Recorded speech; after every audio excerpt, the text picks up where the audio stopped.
Now we have Trace Walker, Senior Security Engineer at SUSE.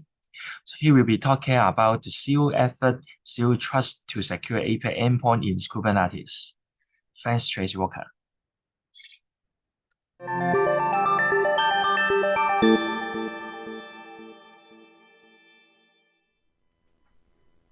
Hello, my name is Tracy Walker. I am a Senior Security Engineer for SUSE.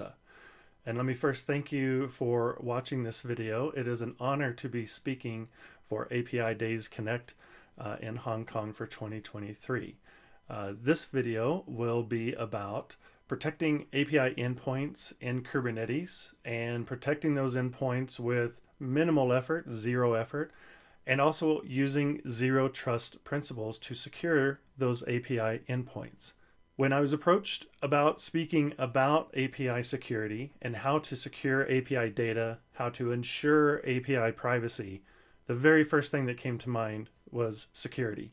Security is what allows us to protect our data and endpoints. And as API workloads begin to run in containers and run in Kubernetes and other cloud environments, we are given the opportunity to add more security layers. In fact, sometimes especially when we're running in a cloud environment, we lose some of the security layers that traditionally we would have depended on to secure the workload that may be running on a VM or a bare metal server.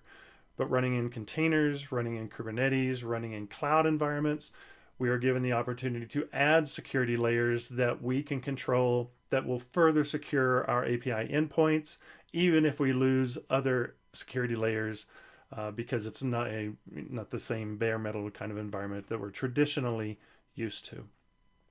So let's first, I'm going to be referring to NeuVector. NeuVector is an open source security platform that was acquired by SUSE about 2 years ago.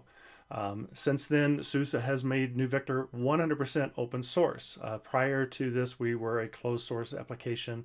And so everything that I'm going to show you here today is 100% free. In fact, it is very, very easy to install. It is a container native application. You deploy it into a cluster or a container environment just as you would any other workload. It works in any cloud environment. And NeuVector, just as a point of reference, does not use sidecars, agents, doesn't require any code changes. We have about 9 patents that of our ability to inspect network traffic within a cluster and then inspect network traffic for containers. And this is what we rely on as our source of truth for identifying and securing network traffic, API endpoints, and things like that. So first of all, what is zero trust? When I talk about zero trust, what am I referring to? Well, first, this is a model. It's a framework. This is not a product. Products that are claiming to sell you zero trust are really not quite understanding the concept of zero trust. Zero trust is basically that we allow someone or something to access someone or something or a network and perform specific duties, right? We're used to seeing role-based access control, or RBAC, as one way, and RBAC is an example of zero trust. But that's only one security layer, right? You can apply zero trust to any kind of object where you can control the perimeter. And so, yes, you can apply this to devices. You can apply this to network devices, physical locations, etc.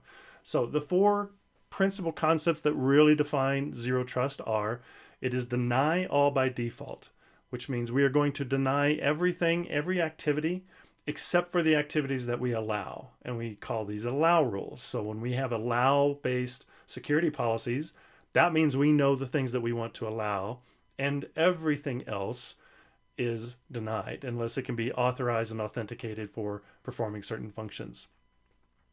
The enforceable perimeter is usually just the Kubernetes cluster, but you have to know what is coming in, what is going out, ingressing, egressing, if it's network traffic, if it's people, who's coming in and out, who's in at the time. And you're also constantly monitoring the environment that you are securing. So if you have that perimeter, you're monitoring anything that comes in or out of that perimeter, and all activities within that perimeter to make sure that only those things that you have authorized by those you have authorized, authenticated, that they are allowed to do those things. So this is really what zero trust is. Now, a few things that zero trust is not, because there's so many misconceptions about zero trust, and I've had to answer so many questions about zero trust. I've made a slide to say this is what zero trust is not. So number one, it is not a product. It's not a technology. It is a concept. It is a way of applying technology. So products claiming that they're going to sell you zero trust, that's something that you'll want to be a little bit skeptical about. Second, it's all about authentication. As long as we authorize everything, everything is fine. Well, authentication is one element, but you have other elements that you have to be aware of. Zero trust is all or nothing. Like, we can only do zero trust and we can't do other security layers. Nonsense. Security layers. Each layer is independent. Each layer should be considered vulnerable. Every security layer is vulnerable. No security layer is perfect. This is why we add lots of security layers. Strategically, they can support each other and build in some depth so that you have defense in depth, which is usually a more comprehensive, all-encompassing kind of security approach. And zero trust would be an element of that. And you would have security layers that are maybe based on zero trust. Zero trust is expensive. No, products can be expensive, but zero trust as a concept, you can apply it in many ways without costing any money. Also, zero trust, well, if we're doing zero trust, we don't need to do other security. Also, that is false. You want to have many security layers. No security layer is perfect. We want to have lots of security layers strategically that are reinforcing each other. So this is very important to understand. And finally, zero trust is only relevant for like high security environments, like government environments or environments that you need a lot of security. Again, security layers are security layers. Sometimes you want to add more security layers. You're just always kind of thinking of different ways that you might be able to lose data or lose some of your security. So you want to add security layers for that. So zero trust can be used in anywhere. It's used in every airport across the world. Anytime you go through an airport security check, that is zero trust. You have to have a ticket, you have to have a boarding pass, you have to have an ID authenticating who you are and what you're authorized to do once you enter airport security. So airport security is a perfect example. I've had people say, well, that's a nice analogy. No, airport security is zero trust. It is a perfect example of what zero trust principles can achieve as far as security goes. Another thing I want to kind of talk about is threat signature matching versus zero trust. So we're very, very familiar with threat signature matching. I like to refer to this as allow all by default, because basically whether you're looking at CVEs, exploits, data loss prevention, which NuVector does, NuVector can detect network attacks by inspecting the network traffic. We can also apply WAF rules for very specific types of attacks that are, the OWASP top 10, for example.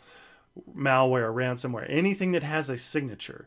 Anytime that we're basically allowing all traffic except for the things that match these signatures, match these malware, match these CVEs, that is allow all by default, and we are going to deny those specific things that we don't want to allow to happen, or these kind of exploits. On the other side of that, basically the opposite of this approach is zero trust, because this is deny all by default. We're going to deny every single thing, and we're only going to allow those things that we recognize can identify, authenticate, authorize, and that's what we do with NuVector. So NuVector can do a lot of the threat signature matching, and then it also adds a lot of layers of security for zero trust. Now, how does all of this apply to API endpoints? Well, if we think about network policies, securing API endpoints, only allowing communication on certain ports, and only allowing connections from certain applications, even other certain pods or other containers, we can lock that down. Allow rules for processes. NuVector can also identify all the processes running on any container within your containerized environment or Kubernetes, and will allow those processes. And then when we are effectively established our zero trust security, any behavior, any network connection, any process that spins up, NuVector can identify those and stop them, because those are not allowed. So again, We're denying all processes. We're denying all network traffic except for the things that we know our application does. And we're basically kind of using our application signature as the way to identify what is anomalous. And so this is very, very effective because the zero trust, well, let's just go to the next slide. Why is this so effective? Well, again, supply chain security, searching for signatures, this kind of thing means you have to have a CVE identified. That has to be published. Sometimes, if a CVE is being published this week, well, it wasn't published last week. So last week it was a 0 day. It was an attack we didn't have a signature for. We didn't know how to identify it. We didn't know how to see it happening. Once it's identified and published as a CVE, now we know what the exploit is and we can identify it by signature. But for zero trust, we don't need a signature. We know that any behavior, whether it's a malware, some kind of ransomware, any kind of bug, any kind of anomalous behavior, that's what we're going to stop. We don't care what it looks like. We don't care what the CVE is. We know it's not our application workload. So for API workloads, this is very, very valuable because this helps protect that only the applications that are supposed to access APIs and pull data, get data from those APIs, only those are allowed to do that. So you can see here, there's a number of bullets here that we're talking about as far as like this, as I mentioned, no protection against 0 days because you don't have a signature for 0 days. Different CVEs pose different threats in different environments. No environment is the same. Every single technology environment, IT environment is unique. And so for that, you will see differences in those environments. So that makes CVE exploits have different impacts in those environments. Sometimes it's a serious threat. Sometimes it's not a serious threat. But for zero trust based enforcement, we don't need to know what those signatures are. We know what your application is. So we don't have to worry so much about whether it is a big threat or not a big threat. It doesn't matter. It's a threat. It's not our application. We're going to let you know about it or block it. Last point of source code analyzers are often used to analyze source code to identify ways that intruders might get into the code. Sending real-time attempts into your API endpoint also might be a way of exploiting this, actually sending commands in API or trying to inject code. Source code analyzers can usually find areas where maybe an attacker can get in, but they don't necessarily correlate the way that you get in with what you can do once you get in. Sometimes that's referred to as sources and sinks. My source of how I'm going to get into an environment, and then all the different things, the kitchen sink, if you will, all the different things that I can do once I get in there. Do I have the kitchen sink? Do I have all the tools? Can I run Netcat and various tools already, or can I download those? Do I have access to the internet? So source code analyzers are not going to be able to pick up on once you get in, what can you do, etc. And so we have other security measures of protecting ourselves from those. Hardening containers, removing some of those applications, things like that, or using zero trust runtime and basically not allowing anything to run, any process, any tool being used, any network connection being made that wasn't our application's normal behavior. So again, the big difference between scanning for CVEs, fixing CVEs, those kind of things, is this is allow all by default versus deny all by default, allow rules versus deny rules. So really quickly, I just want to kind of show a little bit of NeuVector and especially about this part, because we have talked a little bit about looking at vulnerabilities, and especially when we're talking about like API endpoints or applications that have exposed APIs, knowing the vulnerabilities, knowing where your risks are, whether it's on nodes, whether it's on containers, or in your registry. Yes, you should be using these layers of security. So make no mistake, we want to add layers that are threat signature based and zero trust based. We want all of these layers to work together. The way that NeuVector does that, and you can see here under our policy groups, we are able to see all the containers that are running in this particular cluster. And when I look at these containers, I can see process rules. You can see some process rules here, like for this Redis database server. So we can see Redis, we can see find and ID are used. So we see every little process that's being run.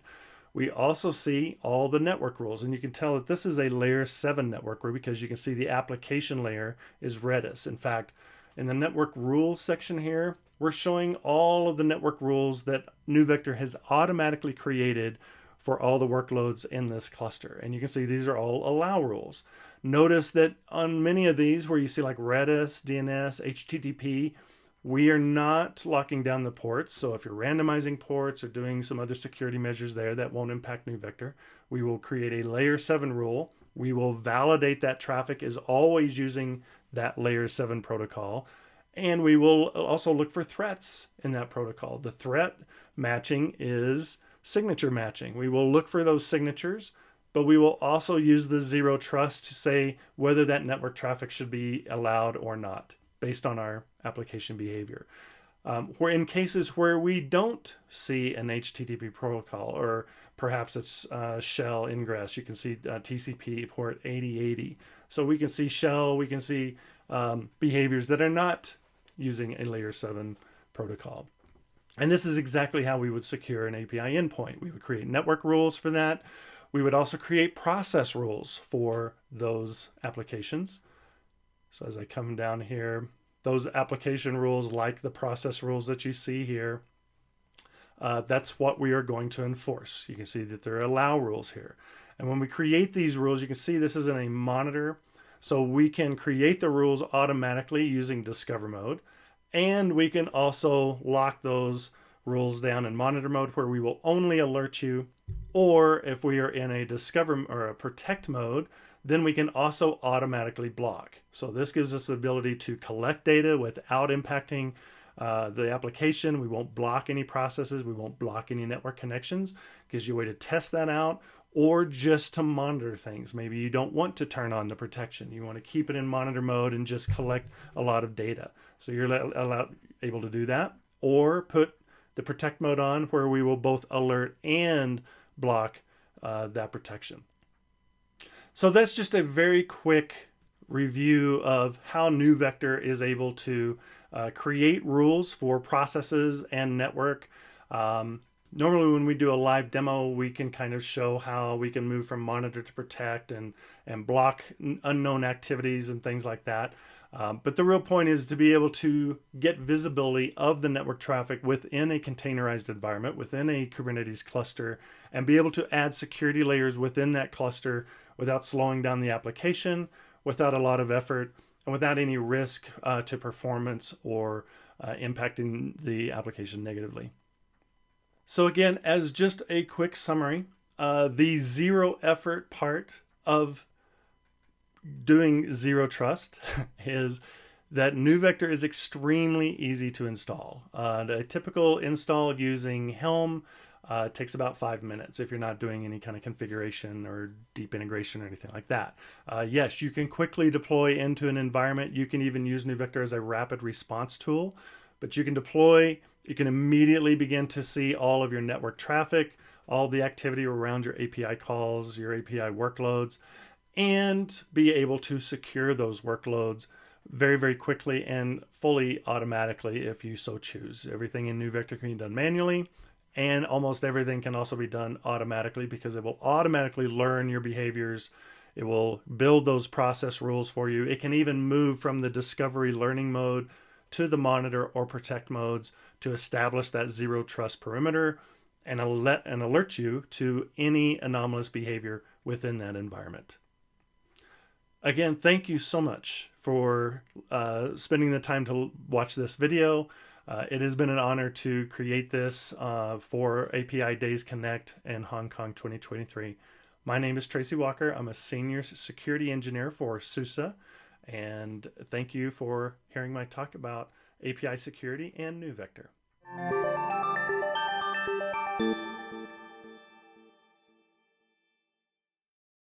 The API Connect Hong Kong 2023 conference is powered by bNovelty Limited. Check out more API-related education content on bnovelty.com or apidays.hk for more information.